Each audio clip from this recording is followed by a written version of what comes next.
Parang kailan lang kakarating lang natin ng Pilipinas. Ngayon, pabalik na naman tayo ng Japan. Nakakalungkot nga ngayon kasi matagal na naman akong hindi makakabalik.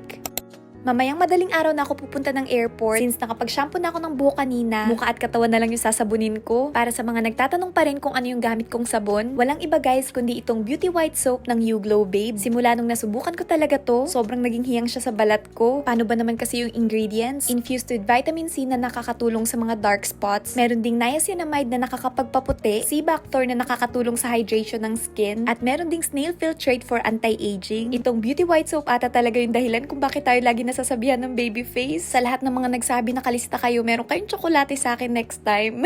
Pagkatapos ko mag-asikaso, pinagtulungan na nga namin nila mama at papa na isara itong maleta ko. Sobrang pinagsiksik ko na kasi yung mga gamit ko dyan. Halos hirap na kaming isara. Kaya ang nangyari, ako yung nakapatong sa taas. Tapos tag-isa sina mama at papa ng zipper na isa sa lubong para lang talaga masara. Kung nakikita nyo guys, hindi kami sa bahay manggagaling. Kasi nag-rent na lang ako ng condo na malapit din sa airport. Hindi nga namin alam kung paano pumunta ng airport galing sa condo. Pero meron kami nakitang naglalakad na parang tingin namin papunta rin naman sila sa airport kaya sinundan na lang namin. At tama naman guys kasi kung nakikita nyo, nandito na nga kami sa airport ngayon. O diba, hindi na kami nahirapan magtanong at pag-Google Map. Habang nakapila ako sa pag-check-in ng baggage, nako guys, tingin talaga ako ng tingin sa may labas. Gusto ko kasing humuling sulya pa kina mama at papa. Nag-message pa ako sa kanila dyan na wag muna silang umuwi. Kaso lang hindi ata nila na-seen. Hindi ko na rin sila nakita kaya dumiretso na ako sa immigration. Dahil nga meron akong residence card, wala na akong kakaba-kaba tuwing dadaan ng immigration. Ang cute nga ng mga naririnig ko sa paligid kasi parang nagpa-practice sila kung ano yung isasagot nila. Syempre okay na rin talaga yung prepared. Nasa plane na ako ngayon at humuling kausap pa ako kina mama at papa. Balik na naman sa video call. Pagkatapos ng 4 na oras na biyahe, nakabalik na tayo ulit dito sa Japan. Para sa magtatanong kung anong airport ito, Nagoya Airport yung pinakamalapit galing ng Toyama Prefecture na merong direct flight papuntang Pilipinas. Minsan medyo mas mahal lang dito kaysa sa Tokyo, pero carry na kasi mas madali talagang bumiyahe kapag kagaling dito. Kung nakikita nyo guys, nagpapalit na ako ng mga cards, pati ng perang gagamitin. Medyo nasasanay na nga ako sa ganitong setup. Kanina pa ako uhaw na uhaw at gutom na gutom kaya bumili na lang ako ng tubig at ng kape. Balik na tayo sa ganito ka-organized na kalsada. Alam nyo guys, totoo yung kapag kagaling ka sa Japan na medyo matagal kang nagstay, tapos bumalik ka ng Pilipinas, meron talagang part na masyashock ka sa sistema at traffic. Vice versa din kapag kagaling ka ng Pilipinas ng matagal tapos pumunta ka ng Japan. Kasi ang laki talaga ng difference sa paligid. Galing ng Nagoya Airport, sumakay ako ng express train papuntang Nagoya Station. Tignan yung escalator dito guys, pababa lang. Tumingin-tingin din ako sa paligid, walang elevator. Balik na naman tayo sa pagiging kargador sa Japan. Dito talaga masasanay ka sa mga buhat-buhatan. Wala tayong choice, bubuhatin talaga natin yan mag-isa. Kaya dito sa Japan ka talaga magiging strong and independent woman. Literal na strong guys kasi kailangan mo talagang buhatin yung mga gamit mo kapag walang elevator at escalator. At kung i-expect mo na merong tutulong sa'yo, naku, masasaktan ka lang. Kasi guys, papabayaan ka talaga nila na gawin lahat ng mag-isa. Kung nakikita nyo, nagre-reserve na ako dito ng bus ko. Galing ng Nagoya, papunta na ng Toyama Station. Buti na nga lang marami pang available na upuan. At syempre, lagi kong pinipili yung window seat. Dumaan na rin muna ako ng Family Mart para bumili ng makakain. Naku guys, 3:00 na ng hapon neto. Pero ngayon ko palang lalamanan yung tiyan ko. Puro kape lang talaga yung nangyayari sa akin. Ito nga, meron ako nakitang iba't ibang klase ng sugar. Merong vanilla, apple cinnamon, hazelnut flavor, at pati caramel sugar. Itong vanilla na lang yung pinili ko. First time ko nga matatry itong iced cafe latte sa Family Mart. May option din pala na pwedeng paramihan yung milk. Kaya kung nakikita nyo, sobrang milky na itong kape ko ngayon. Habang hinihintay ko yung oras ng bus ko, kumain na muna ako dito.